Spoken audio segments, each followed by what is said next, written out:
Valen. Jadi kali ini saya akan melakukan wawancara tentang perubahan ideologi Pancasila. Yang saya wawancara kali ini adalah Pak Rizky. Jadi menurut Pak Rizky, apa saja ancaman dari dalam terhadap ideologi Pancasila? Ancaman dari dalam ya. Ancaman dari dalam sih kalau menurut saya biasanya itu datang, kalau menurut saya nih ya, itu dari pemerintah sendiri. Karena pemerintah sendiri di sini kita bisa lihat kalau kita baca-baca berita itu banyak kejadian-kejadian atau kebijakan-kebijakan yang tidak sesuai dengan sila-sila yang kita pahami dalam Pancasila gitu kan. Nah, Pancasila ini kan harusnya menjadi dasar negara kan, tapi dalam pemerintah menentukan kebijakannya sama sekali tidak mementingkan asas-asas Pancasila dalam hal itu gitu kan. Kita bisa lihat contohnya di sini adalah kayak pendidikan deh gitu. Dalam segi pendidikan anggaran kita seharusnya 20% dari APBN gitu kan, tapi ini anggaran itu pun dipakai juga untuk kepentingan proyek pribadinya si presiden kita ya, yaitu MBG gitu. Nah, itu kan pengaruh juga dengan keadilan khususnya ya yang dialami oleh para pendidik itu. Seperti kita misalnya di TikTok kan banyak kan dari gue yang masih 300.000 gitu kan. Nah, habis itu juga kita bisa lihat ya, dengan ketidaktegasan pemerintah atau ketidakbetusan pemerintah dalam menjalankan sila-sila Pancasila, otomatis Pancasila ini kemudian hanya berakhir seperti hafalan atau hanya seperti tulisan di atas kertas doang, tapi tidak ada value-nya, nggak ada nilainya seperti itu. Terus, apa saja pengaruh dari luar yang dapat melemahkan nilai-nilai Pancasila? Nah, karena pemerintah tadi lanjut ya, karena pemerintah itu tidak menegakkan Pancasila, otomatis kan di kita nih rakyat biasa juga nggak merasakan Pancasila kan dalam kehidupan sehari-hari itu. Nah, otomatis itulah menyebabkan suatu kekosongan yang kemudian celah kosong itu bisa diisi oleh ide-ide yang datangnya dari luar, khususnya dari barat itu. Kita tidak bisa mungkin bahwa meskipun kita secara fisik tidak berada di luar, tapi kan bisa aja kita ini pemikirannya seperti orang luar. Makanya bisa juga kayak orang Indonesia, tapi dia lebih secara budaya dia lebih suka ke Jepang atau ke Korea Selatan atau ke Cina. Ya Cina juga bisa, atau ke Eropa atau ke Amerika gitu kan.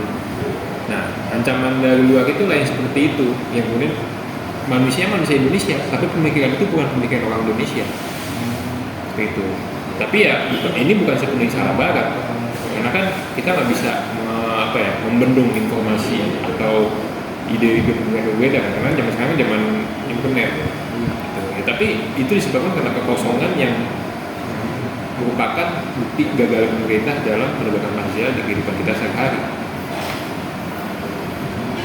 Terus, berikan contoh dari gangguan tersebut dalam kehidupan sehari-hari. Untuk gangguannya, gampang sih ini gitu kan. Contohnya simpel aja gitu kan. Mungkin ini saya udah sempat bahas juga sama yang lain. Seperti bagaimana kalau misalnya kita merujuk ke sila keadilan sosial atau sila keempat kan, kemusyawaratan mufakat gitu kan. Dan kita di sini berbicara tentang bagaimana kita merasa diwakilkan atau tidak oleh pemerintah gitu kan. Dan mungkin hal yang paling kelihatan di kehidupan sehari-hari adalah ketika kita berkendara di jalan raya gitu kan, itu masih banyak jalan yang bolong-bolong yang mana disitu membahayakan gitu kan. Dan seharusnya itu bisa diperbaiki dengan menggunakan uang pajak yang kita bayarkan setiap harinya ketika kita misalnya kita belanja di Alfamart, itu kan ada PPN, dan kan PPN-nya balik ke pemerintah. Jadi kan di sini unsur keadilan sosial tidak ada, unsur kemusyawaratan mufakat di mana rakyat ini bisa merasa direpresentasikan oleh pemerintah, khususnya dalam bidang bagaimana pajak ini dikelola untuk manfaat yang luas, itu kan nggak ada. Dan hal sesimpel itu aja menurut saya. Terus, apa dampaknya bagi masyarakat menurut Bapak? Dampak apa? Bagi masyarakat? Kalau dampak apa? Kalau apa? Yang tadi, yang gangguan-gangguan tadi. Ya itu yang tadi sebenarnya udah singgung ya. Kita kehilangan jati diri kita gitu kan. Pemerintah makin kesono makin kesini gitu. Ya simpel aja, Pancasila hanya seperti hafalan dan cuma tulisan di atas kertas doang, tapi tidak memiliki makna apa-apa. Seperti itu. Terus yang terakhir, apa yang dapat bisa dilakukan untuk generasi muda sekarang agar menjaga Pancasila? Saya rasa generasi sekarang tuh harus lebih kritis ya, lebih kritis dan juga jika di suatu saat mendatang nanti gitu kan, generasi muda yang saat ini muda kan nanti padahal akan menjadi tua. Nah, sebelum mereka menjadi tua, ya dia sudah harus punya landasan berpikirnya itu mungkin jika konteksnya ini Pancasila, ya artinya landasan berpikir itu adalah mengamali pasal-pasal atau sila-sila yang ada dalam Pancasila.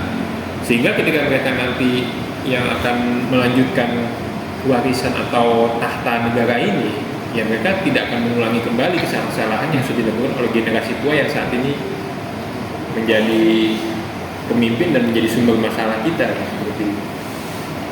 Sekian wawancara dari saya. Terima kasih.